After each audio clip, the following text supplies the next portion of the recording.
Thursday, the 1st of May. It's not as good a day as yesterday, but it's still quite a good day and it's dry. System inertia, the blackouts in Spain, Portugal and southern France.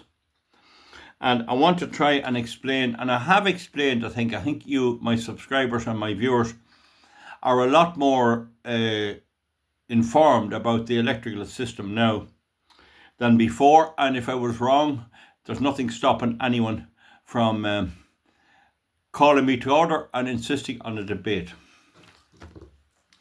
Now this is a block of wood and here are two nails. If I try to drive these down, if I try to push them down, I can't. There's no way I can push these down by pressing on them. If I want to get them in, I have to hammer. You get the point? See? And even that, they're tough. But the momentum of the hammer, what I do is I lift the hammer up, and when it hits this, it has. If it only moves a quarter of an inch, it puts the nail in a quarter of an inch. And the block has inertia, so it resists going down like that because it hasn't time to get out of the way. So that's the inertia of the hammer meeting the nail, and the inertia of the block stopping the nail from keeping the block from moving, and the nail goes in. You get the point about inertia.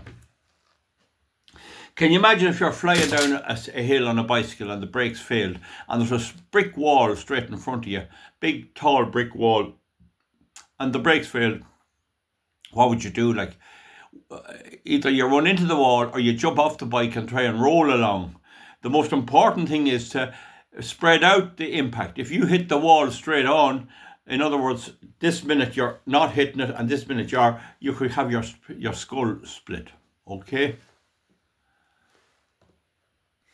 Now here is an electric power saw running on the mains, and I put a bit of white lime on it there, and I'm going to start it.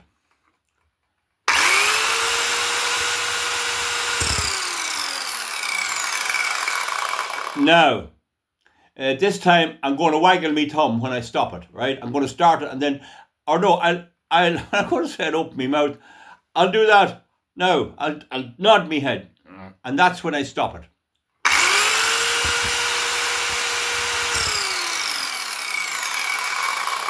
Do you see how it carries on? We'll go again now. When I do that, I'm letting go of the trigger.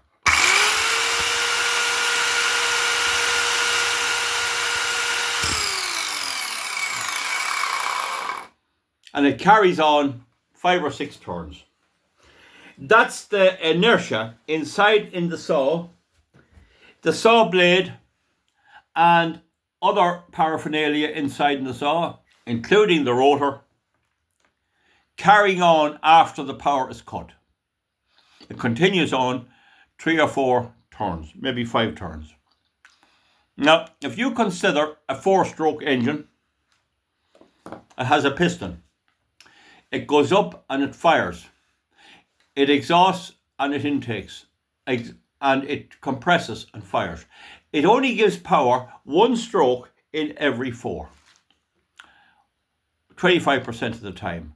So what they do is, if it's a single cylinder engine, they put a flywheel on it, a heavy weight, and it's balanced. And the flywheel and the crankshaft gets an impetus down, and it goes round and does the circle again. So it goes down and the flywheel brings it up and fires it again and again and again. The flywheel has inertia built into it.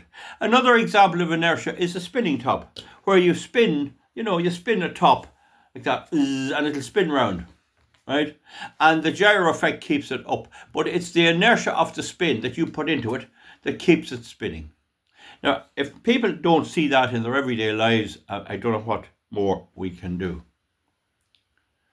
With conventional fossil fuel or nuclear generation, usually steam is boiled up in a big boiler to 3,000 pounds per square inch, and it's released into a big series of fans, they're turbines, and they spin the turbines round.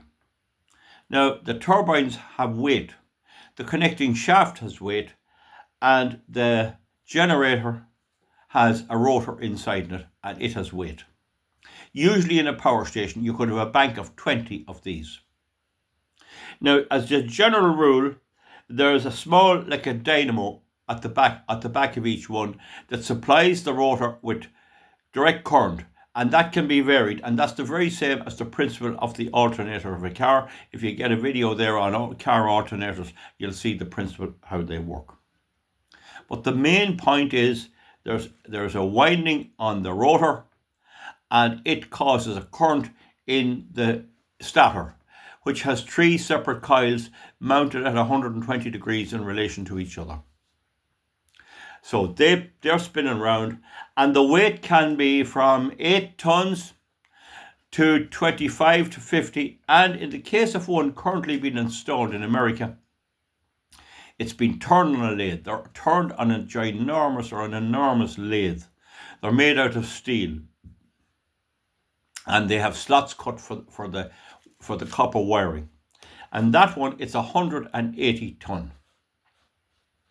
Now, 180 tons, and a metric and an imperial ton is more or less the same. I think in America it's the imperial ton, which is slightly heavier, I think. Don't hold me on that. 180 ton is a lot of inertia. But even if they're only 25 to 50 tons, some of them are the height of about twice the height of a man. And they tend to be narrow and tall. So even if they're only, we'd say 30 tons, if you have a bank of them on a plinth and they're all running, we'll say there's 20 in the bank, well, 20 times 50, I make it 1,000 tons. 1,000 tons is a lot of momentum. And when you get them up to a speed often of 2,000 revs per minute, very often 2,000 revs per minute, you can see that when you cut the power, they'll continue on. They will slow down because of the load, but they'll continue on for a while. And that's the inertia of the system. And if you have a series of power stations supplying a heavy load on a dark winter evening, with industry and all going, they tend to pull into line.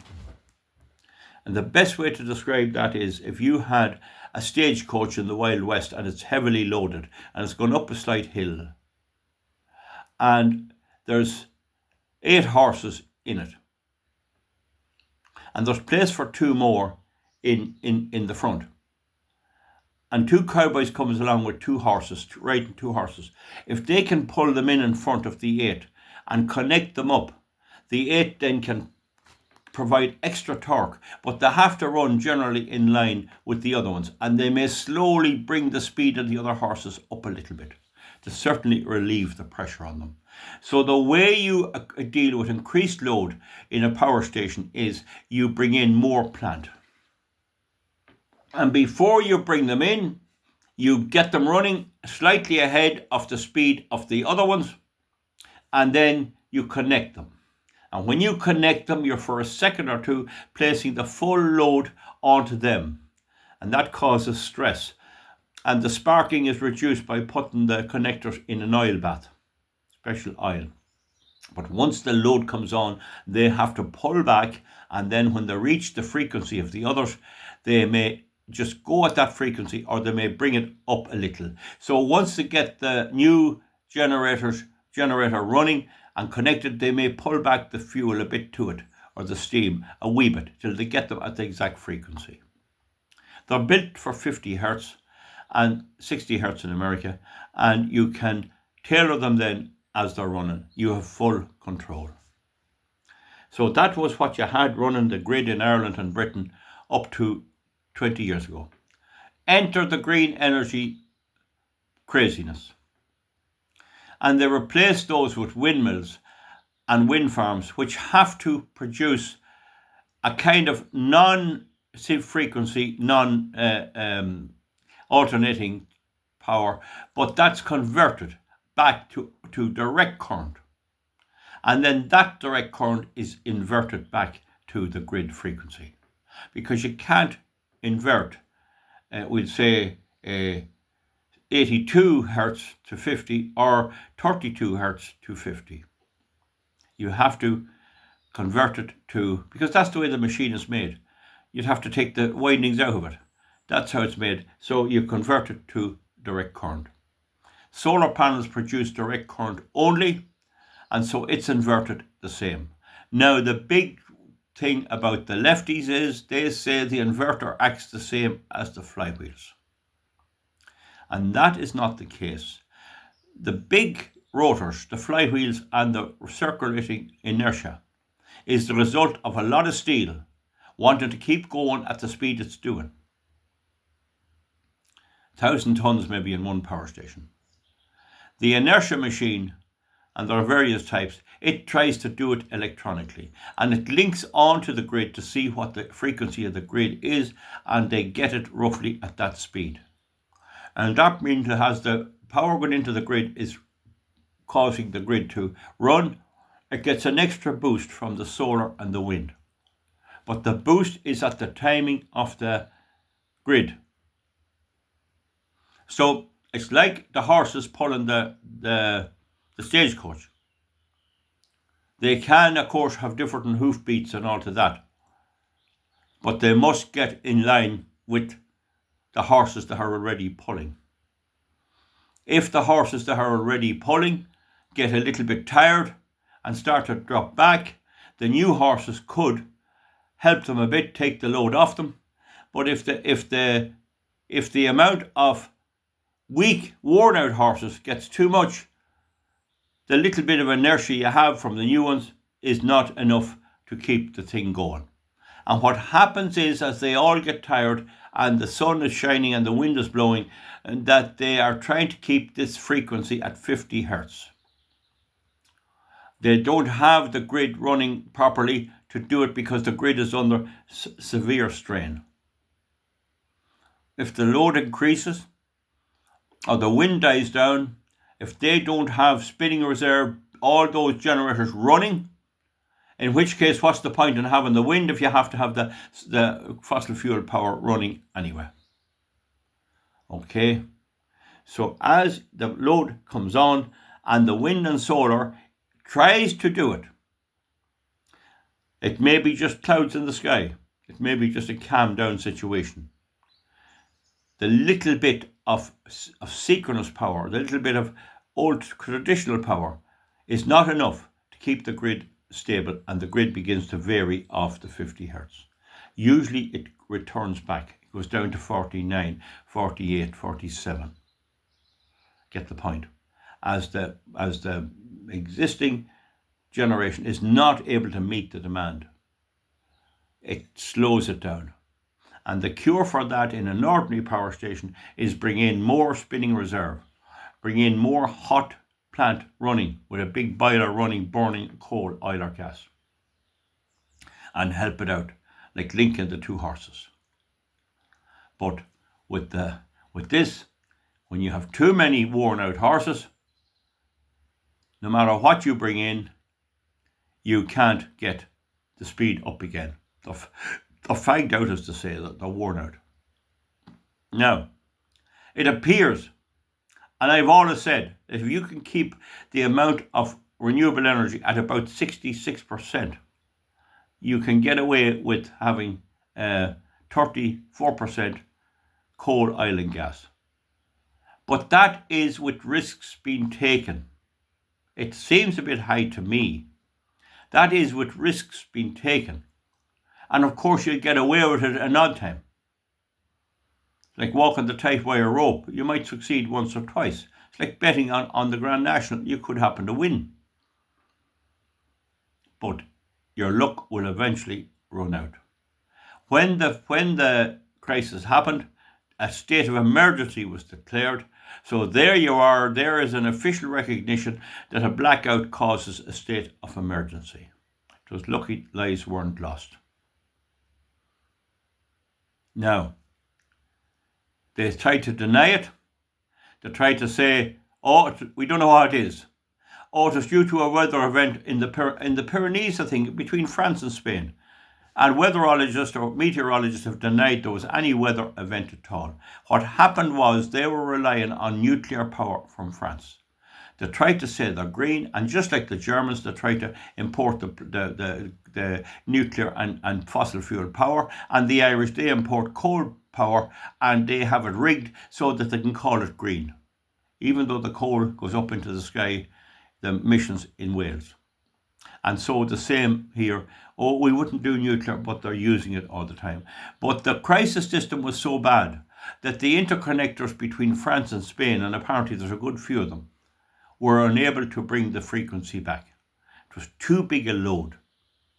And there wasn't enough spinning reserve and inertia in France to supply that whole area.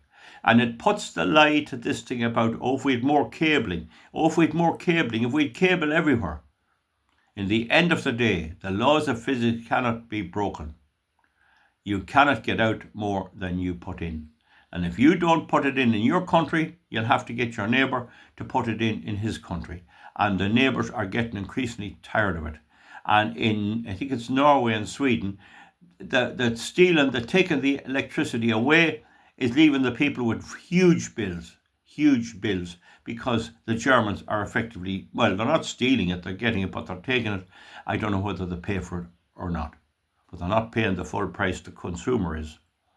Now, that's what really happened. They can hub and they can bub all the like. When you increase the amount of non-synchronous electricity going into the grid, you destabilize the grid, you disconnect all that metal, all that steel, all those thousands of tons of rotors are just sitting there idle. In fact, you're supposed to turn them every few hours, because the weight of them in some cases is so heavy that if you leave them stationary, they could sag a bit and warp. You're supposed to turn them every so often. So there you have it. And there's several other sources on for that. They can't deny it anymore. It's only luck that it didn't happen before. And if they go on the way they're going, it'll happen again and again. And there's no magic solution. You cannot replace the inertia of 5,000 tons of steel with an electric device. You cannot move a huge tree that falls down by electronics. You have to get a big tractor with a front loader and lift it up, and if it won't lift it, you have to get a big digger, and then you have to get the boys out with the chainsaws. You just can't create a software program to do that. Software is essentially information. It's not hard work. As I can tell you as a farmer, you still have to get out and bend the back, no matter what software you have. And that's the hard fact. So what will happen now? Well, normally they should take a lesson from this and go back and have some inertia in the system. They probably won't. They'll keep doing it till enough. It'll take about 400 people today. Then people might change their vote a little bit. But you see, the people doing this have no respect for human life anyway. Now, another interesting thing happened. Tony Blair, the former British Prime Minister, has come out and said net zero is impossible. And that's the blow to the Starmer government. And he did it the day before the elections in Britain, the local elections. And he got a quick call, and he got put under terrible pressure from the great and the good and the hidden state and the deep state. So apparently he has tried to rewind back a bit. But all he's telling is the facts. Net zero is an impossibility. It's just the wasting of borrowed money by idiots who think that they're going to reduce fossil fuel. It doesn't work like that. You can do a bit of it. Certainly. You can have a bit of wind in the system forever. I have claimed it does nothing at all. Others have claimed it'll save 4% of wind's capacity. But there isn't much evidence to show it's saving. But in this case in Spain, they had river hydro, 23%. And river hydro is synchronous. It's as good as coal, oil and gas. It's renewable. But it's totally different from renewable wind and solar. Not the same at all. River hydro has volume in the water and it has density and weight, and it can keep the frequency right. You could technically run a grid on all river hydro, and indeed in Norway they sort of do. So they had 23% river hydro, and I'm amazed where they got that in such a dry country, but they had it some way or other. Maybe it was wet leading up to this. So river hydro is synchronous. It provides base load, but it was only 3%. They closed a coal-fired power station in August. Those great celebrations that closed down the coal-fired power station in August in Spain. And my best information is that they had nearly 71 or 2% of the grid from wind and solar when the collapse happened. And I have long said that once you go over 64%, you're in big trouble. They had 72. So I wasn't that far off in this. Hopefully it'll change. It's a socialist government, and as you know, socialism is never wrong. Whatever it thinks up, that's it. That's the law. So they'll blame something else, but I think people are copying on to it. The grid we have, the electricity grid in Europe and America, were built up using fossil fuel, and it's designed for fossil fuel, and it works perfectly on fossil fuel. The big generators are designed to run for 3 or 4 months without stopping. And when you stop them, and if there's no load on them, they'll spin for a long time. It takes a long time for them to stop. The big ones. So that's the story, folks. It is renewable energy. Will it stop them? Well, this thing about putting more windmills out in the North Sea off Ireland, I mean, that is madness. How are they going to get synchronous outcomes? How are they going to get a stable grid? No one ever asked this question, and they've never carried out the SEA Directive Article 3.2, which demands that this be scientifically checked from an engineering viewpoint. The Academy of Engineers have said net zero can't be done. Many engineers done. So it's a religion. And it's not, as I said, to do with the reality of the science of it or the engineering acumen of the people. It's to do with a religion which is bought into by the people in Ireland and in Europe, and they voted for these people in the last European election. They put more of those in than they did of my side anyway. And in Ireland, they put all wokes. And indeed, the new TDs we have that are propping up the government, 7 of them, they're woker than the government who was in. So how do you win with that? How do you win? No one who tells them the truth will get elected. And my party, the Irish Freedom Party, and I told them straight, you can't do this, we have to protect our cars. And they said, we don't give a damn whether our cars go. Our Fianna Fáil and Fine Gael and Sinn Féin is what we want. Full stop. And we want our United Ireland tomorrow morning. That's what it boils down to. Right, folks, if you want to ask me any questions, or if there's anything you want me to deal with, I've explained the connection between all of this. And don't forget the rotors of 3-phase motors in industry, they provide inertia as well. Because if you cut the grid suddenly, these motors would carry on, especially if they're under light load, and feed power back into the grid. There's a certain relationship between the power supplied from power station and these motors. There's a special deal they get for it because it maintains grid stability. But when your basic generating source is the wind and the solar, which is really like out of a battery, and so is the interconnector from Wales, well, you have none of that. You have no synchronousness at all. So where are you going to get it? And we have very little hydro in Ireland, very little river hydro. So we'll see you back soon. That's what inertia is. It's the weight of all the things that are connected to the generating shaft. There's that mark, and the thing keeps going after you've used it. And there's a complete difference. When there was about 10 different frequencies, up to 180 in some cases, and they were down to 25. And the original people digging mines and pumping out water wanted 25 hertz.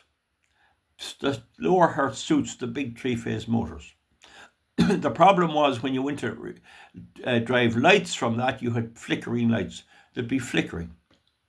So then they put it up to 60 in America as a compromise and 50 here. The 50 suits the lighting better. And I've done a video on capacitors, and the capacitor holds its charge for a very brief time, and that suits around the 53 or 4 hertz as well for the capacitor to work. If you had only 25 hertz, the capacitor would have given out its power too soon. And if you had 180 hertz, it wouldn't give it out in time.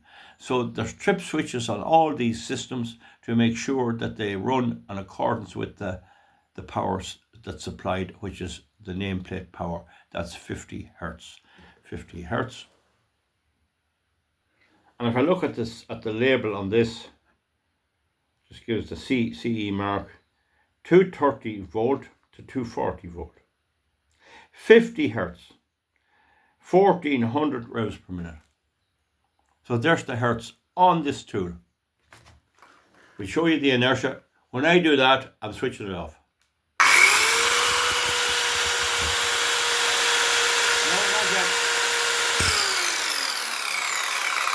Do it again, and this time I'll shake my head that way.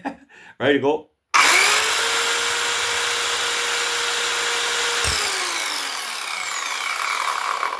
That circularizing there, that blade going round with the white mark on it is momentum. And that will keep it on and give it a few frequencies that if it misses a frequency or some wee thing happens, the system will keep going. And there'll be actually a little bit of electricity from motors on the system out in industries, quarries and all that, cement works, which will keep the thing going. So we don't know from day to day. There might be very minor glitches on the lights.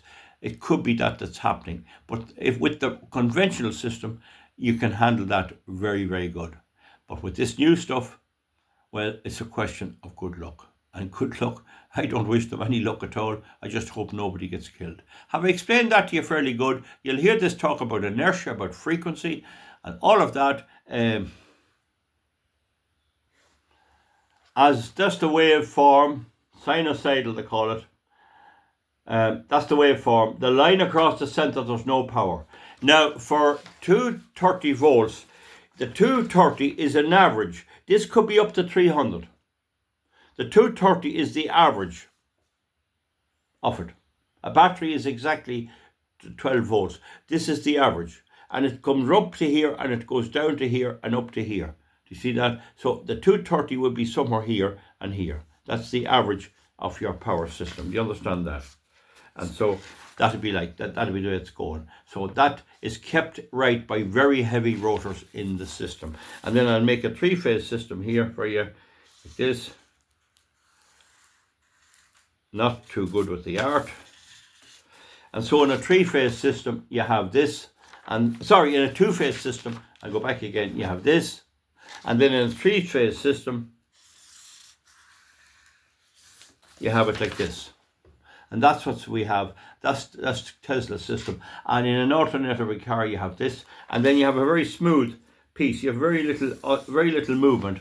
I think they call it oscillations. It's quite smooth across the top, up to a degree, and so that makes it suitable then to be rectified into direct current. Okay, enough on that. Their system broke down because of their crazy renewable efforts. Whether all the saved is worth the effort, I don't know. I don't know. At the moment, the people believe this baloney, and there's no sign of them changing anytime soon.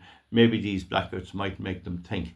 But why can the leaders not let engineers explain this? Why can they not go down to the power stations and bring the grid supplier and go down to the power station and meet the staff and explain what happens? Explain how the frequency works. Let them see the generators running and the sound of them and all. Why can they not do that? Because if they'd done that and they made the right decision to quit it, their funding would dry up and they mightn't get elected again. It's really to do with the voter in the ballot box. It's nothing to do with science or engineering or anything else.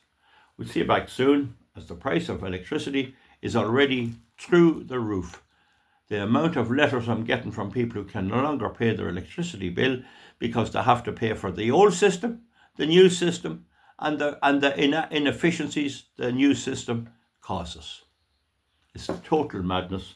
Hopefully it'll drive the industries out of here. They'll all go and leave the government with no money, and they'll head back over to Trump's America, where they'll get it cheaper and better and more efficient. Your Irish bill payers are set up to be paying the pension funds of the Ontario teachers. Isn't it lovely for a person in Canada to get their pension paid by the Irish payer of the ESB bill? Isn't that a lovely privilege? I tell you, we'll not get much of them. Thank you very much. Goodbye.